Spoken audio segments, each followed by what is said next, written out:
Oke, sekarang kita udah berhasil menjalankan project React.js kita nih, yaitu di folder belajar React.js dasar ya. Dan sekarang kenapa sih kok ini bisa kerender? Nah, untuk membahas ini kita mulai dari struktur foldernya dulu kali ya. Nah, ketika kita menginstal React.js, ya, create React App terus nama foldernya gitu ya. Dan dengan perintah itu React.js membuatkan kita folder dan isinya itu ada beberapa folder kayak src sama public ini dan kemudian ada file-file lainnya gitu. Dan kemudian selanjutnya setelah kita menjalankan perintah npm start yaitu menjalankan script start ini ya, dan file yang pertama kali dijalankan itu adalah terletak di dalam folder src ini nih, yaitu index.js. Nah, inilah yang pertama kali dijalankan ketika kita memasukkan perintah npm start. Nah, kemudian yang terjadi di sini adalah sebelumnya kita kan udah sempat belajar ya, yaitu eh maaf ini saya ada modifikasi tadi. Harusnya sih ketika pertama kali install kayak gini. Nah, cuman ini ada React.strict mode.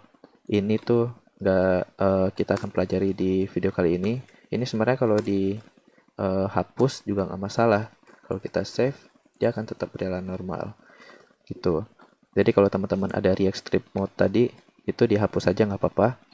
Dan sini yang terjadi adalah kita kan sebelumnya udah sempat belajar nih React DOM, terus di render komponen apa yang akan di render dan tolong render komponen ini di dalam elemen yang ber-ID root gitu ya.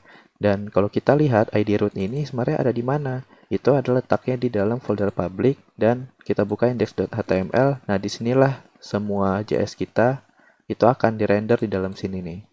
Nah, kalau kita pengen jadi kalau teman-teman mau ganti meta tag-nya ya untuk HTML itu misalkan untuk title-nya, untuk icon-nya itu ada di index.html ini atau memanggil CSS eksternal CDN gitu taruhnya di sini.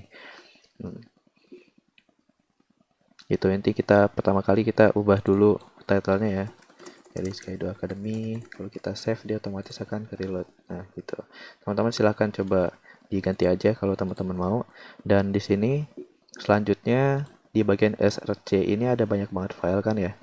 Ini ada app.css ini yang membuat stylenya itu menjadi seperti ini dan app.css ini dipanggil di dalam folder app.js.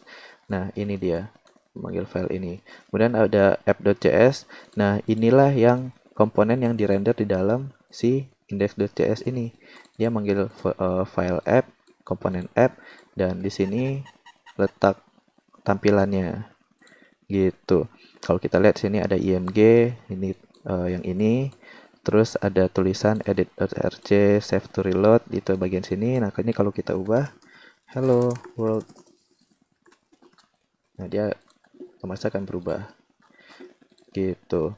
Jadi nanti untuk membuat seluruh tampilan kita itu akan diarahkan ke dalam app.js ini gitu. Teman-teman juga bisa sih sebenarnya mau ganti komponen, nama komponen utamanya itu apa, dan umumnya sih menggunakan app gitu. Nanti di dalam app ini kita bikin lagi beberapa komponen, terus kita panggil-panggil lagi di sini gitu. Jadi prosesnya kayak gitu.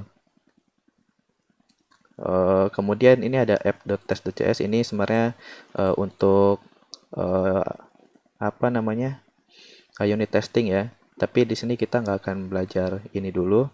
Itu harusnya ada video tersendiri sih, kursus tersendiri untuk membahas unit testing. Jadi ini kita hapus dulu aja. Harusnya sih nggak ada perubahan ya.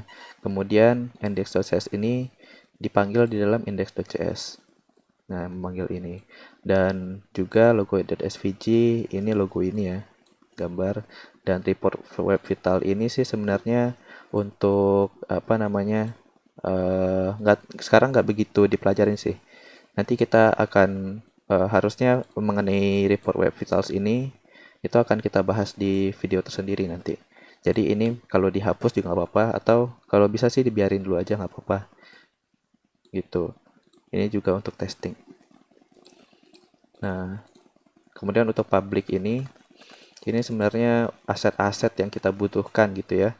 Kayak kita five icon panggilnya di sini. Nanti misalnya kalau kita ada image tersendiri yang harus kita panggil, taruhnya di sini assets gitu. Jadi kita akan bermain di dua folder ini aja sih, .src, dan kita akan bermain utamanya itu ada di dalam app.js ini gitu. Dan sebenarnya nanti dalam .src ini kita bikin beberapa folder lagi dan bikin beberapa komponen gitu. Dan src ini menjadi utamanya sih gitu. Nanti akan kita bermain-main di sini. Nah, sekarang eh, kita di video selanjutnya akan membahas tentang membuat komponen sederhana ya. Kita sama ngebahas JSX juga gitu. Oke, paling untuk video kali ini sampai sini aja. Kita udah ngebahas struktur folder tadi ya, kenapa bisa muncul kayak gini, flow-nya kayak gimana bisa terjadi. Nah, di video selanjutnya kita akan membahas JSX. Kalau gitu, sampai ketemu di video selanjutnya.